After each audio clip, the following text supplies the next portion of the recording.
अगर आप पूछेंगे कि दुनिया की सबसे ज्यादा लॉस मेकिंग इंडस्ट्री कौन सी है, तो जवाब है एयरलाइन इंडस्ट्री। 10 में से 8 एयरलाइंस या तो लॉस मेकिंग कंपनीज बन जाती हैं या फिर एंटायरली बैंकरप्ट हो जाती हैं। लेकिन इंडिया में एक ऐसी कंपनी है जो सबसे कम प्राइसेस पर टिकट बेचने के बावजूद भी सबसे ज्यादा प्रॉफिट्स कमा रही है, एंड वो कंपनी और कोई नहीं बल्कि इंडिगो है। आपको ये जानकर हैरानी होगी कि जहां बड़ी कंपनी जैसे jet Airways and SpiceJet losses face कर रही है, वहीं इंडिगो एयरलाइंस लगातार पिछले 10 सालों से प्रॉफिट में है। टिकट टेप कंपैरिजन करें तो जहां जेट एयरवेज जैसी well known company 2095 crore, SpiceJet more than 600 crore की लॉसेस फेस कर रही थी, वहीं इंडिगो 1300 करोड़ का प्रॉफिट कमा रही थी। अगर हम सिर्फ डोमेस्टिक एयरलाइंस की बात करें तो भी इंडिगो का मार्केट शेयर 50% से ज्यादा का है। अब सवाल आता है कि इतने इंटेंस कॉम्पिटिटिव मार्केट में इंडिगो कैसे सर्वाइव कर पाई, एंड इतने कम प्राइसेस पर अपने टिकट को बेचने के बावजूद भी वो कैसे लगातार प्रॉफिट्स कमा रही है, एंड वो इंडिया की नंबर 1 एयरलाइन बनने में कैसे सक्सेसफुल हुई। ये सारे क्वेश्चंस के आंसर जानेंगे आज की इस वीडियो में।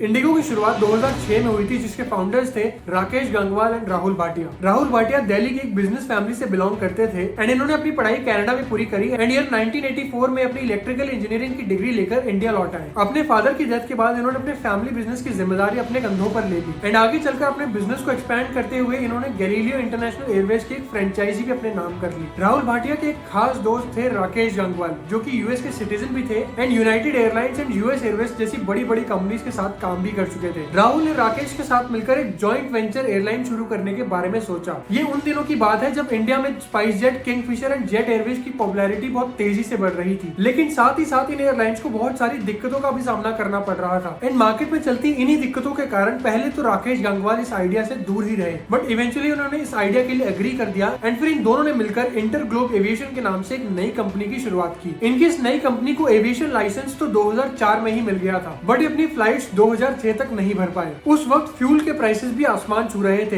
एंड इसकी वजह से सभी बड़ी कंपनीज जैसे Kingfisher, jet airlines and jet Airways बहुत ज्यादा दिक्कतें फेस कर रही थी। लेकिन तभी 2005 में एक ऐसी न्यूज आती है जो इन सभी बड़े प्लेयर्स को हिलाकर रख देती है। खबर ये आती है कि पेरिस एयर शो के दौरान इंडिगो 100 एयरक्राफ्ट का ऑर्डर दे देता है। हालांकि उस समय इंडिगो के पास इस डील के लिए उतना पैसा भी नहीं था, बट ये सिर्फ राकेश गंगवाल की बदौलत था कि फ्रांस की एयरबस कंपनी ने उन्हें ये डील दे दी थी। एंड फाइनली 4 अगस्त 2006 को इंडिगो ने अपनी पहली उड़ान भरी। दोस्तों, अब अगर हम इंडिगो के बिजनेस मॉडल की बात करें तो इन्होंने सिंपल सा एक लॉजिक अपनाया। जब भी हम कोई एयर टिकट बुक करने जाते हैं तो हम सबसे पहले क्या देखते हैं? सबसे पहले तो air fare. Most of the cases में जो कंपनी हमें सबसे कम प्राइस दे रही होती है, हम उसी कंपनी से अपना टिकट बुक करवाते हैं। हमारी इसी मेंटालिटी को स्टडी करके इंडिगो ने अपने बिजनेस मॉडल को प्रिपेयर किया। जैसा कि मैंने आपको अभी पहले वीडियो में बताया कि इंडिगो के पास एविएशन लाइसेंस 2004 में ही आ चुका था, बट उन्होंने 2006 तक अपनी फ्लाइट्स नहीं भरी। इसके पीछे का रीजन था कि इंडिगो ने इन 2 सालों का यूज करके अपने बिजनेस मॉडल को परफेक्ट किया। इंडिगो के अकॉर्डिंग ये एक ऐसी कंपनी बनाना चाहते थे जो सिर्फ पैसा न कमाए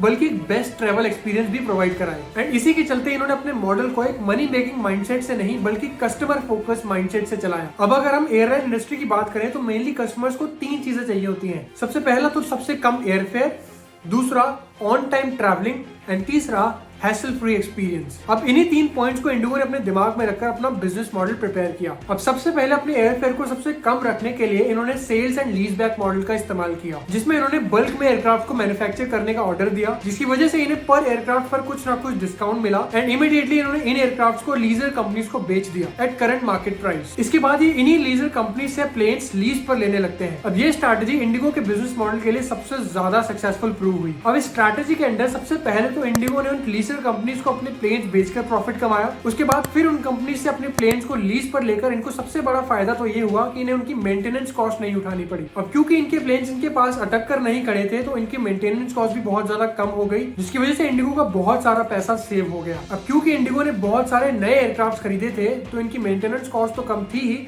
बट साथ ही साथ इन्हें बहुत ज्यादा फ्यूल एफिशिएंसी भी देखने को मिली। फिर इसके बाद इन्होंने बेस्ट मैन पावर को हायर करके लॉयल कस्टमर बनाने पर फोकस किया। अब एयरलाइन इंडस्ट्री में कस्टमर लॉयल्टी तो जीरो होती ही है, बट आप सबसे कम airfare and best travel experience provide करके कस्टमर को अपने साथ लॉयल रख सकते हो, जो कि इंडिगो ने किया है। एंड इन्हीं सब स्ट्रैटेजीज के चलते 2009 के बाद से इंडिगो कम प्राइसेस पर अपनी टिकट बेचकर भी प्रॉफिट्स कमा पा रही है। एक और स्ट्रैटेजी जो इंडिगो की बड़ी कमाल की स्ट्रैटेजी है वो है स्टैंडर्डाइजेशन, यानी बाकी एयरलाइन कंपनीज की तरह इंडिगो के पास वैरायटी ऑफ एयरप्लेन्स नहीं थे। इनके पास जितने भी प्लेन थे उन सभी का एक मॉडल था, जिसकी वजह से स्टैंडर्ड सेट थे और कंफ्यूजन भी बिल्कुल कम था। अब एक ही जैसी फ्लीट रखने के बहुत सारे फायदे हैं, जैसे स्टाफ के लिए संभालना एंड कस्टमर के लिए समझना इजी हो जाता है, सारे प्लेन्स के लिए SOPs इजीली बन जाती है एंड स्टाफ की अलग अलग ट्रेनिंग एंड हायरिंग कॉस्ट भी बच जाती है। हमने आज तक जिस फ्रेज को सुना ही था कि expand with in your risk appetite, Indigo ने उसे सक्सेसफुली एग्जीक्यूट भी किया। कई बार हमें एयर ट्रांसपोर्टेशन काफी टाइम कंज्यूमिंग लगता है, राइट? लेकिन इस बात का भी इंडिगो ने खास ख्याल रखा है। इनकी no additional lounge access, 6 minute disposal and 30 minute street fly and timely flight जैसे प्रिंसिपल्स ने लोगों को एक on time and hassle free travel experience मौजूद कराया है, जिसके साथ साथ in flight entertainment, fly on profitable routes only, no complimentary meals and hire only female crew जैसी स्ट्रैटेजीज ने भी एक एज प्रोवाइड कराया है ओवर द कॉम्पिटिटर्स एंड साथ ही साथ कॉस्ट कटिंग में भी मदद की है। इसके अलावा जिस तरह बाकी एयरलाइन में ट्रांसमिशन सिस्टम मैनुअल होता है, इंडिगो एयरलाइंस का ट्रांसमिशन सिस्टम पूरी तरह से डिजिटली ऑपरेट होता है, जिसमें एयरक्राफ्ट और ग्राउंड स्टेशन के बीच शॉर्ट मैसेजेस ट्रांसमिट होते हैं थ्रू सैटेलाइट्स एंड इस सिस्टम का नाम है aircraft communication addressing and reporting system, ACARS। इस सिस्टम में इंडिगो एयरलाइन जैसे ही उड़ान भरती है तो एक ऑटोमेटेड मैसेज ग्राउंड स्टेशन को पहुंच जाता है और उसका डिपार्चर टाइम सॉफ्टवेयर में रिकॉर्ड हो जाता है एंड इसी तरह प्लेन लैंडिंग के टाइम पर भी सेम प्रोसेस होती है। इस तरह की एडवांस सिस्टम्स का यूज करके भी इंडिगो अपने कॉम्पिटिटर्स के ऊपर एक एज ले पाया। साल 2011 में इंडिगो ने एक बार फिर से सबको चौंका दिया जब इन्होंने एयरबस को 180 एयरक्राफ्ट के ऑर्डर दिए एंड इसी सेम ईयर में इन्होंने इंटरनेशनल फ्लाइट्स की भी शुरुआत की। ऐसे धीरे धीरे करके इंडिगो अपनी सक्सेस की ओर बढ़ता जा रहा था एंड जब इंडिगो का 3200 करोड़ का IPO आया तो उसके बाद से इन्होंने कभी पीछे मुड़कर नहीं देखा। आदित्य घोष, जो कि इंडिगो एयरलाइन के फॉर्मर प्रेसिडेंट रह चुके हैं, उन्होंने ये बात कही कि इंडिगो अपने कस्टमर्स के लिए एयरलाइन बिजनेस को बहुत ही ज्यादा सिंपल रखना चाहता है। इन्होंने इसी चीज को फर्दर एक्सप्लेन करते हुए कहा कि एयरलाइंस का बस एक ही प्राइस होना चाहिए जिसमें सारे टैक्सेस इंक्लूड होने चाहिए। इनके अकॉर्डिंग हर 2 में से एक कस्टमर या तो फर्स्ट टाइम फ्लायर होता है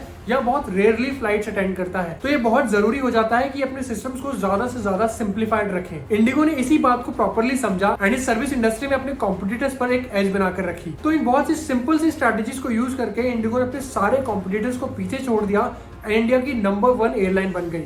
So that is it for today's guys. Video अच्छी लगी तो like this video, subscribe to this channel and hit the bell icon to never ever miss any updates from us. And अभी comments में लिखकर जरूर बताइएगा कि आप फ्यूचर में कौन से टॉपिक्स पर वीडियोस देखना चाहते हैं। We'll see you in the next video.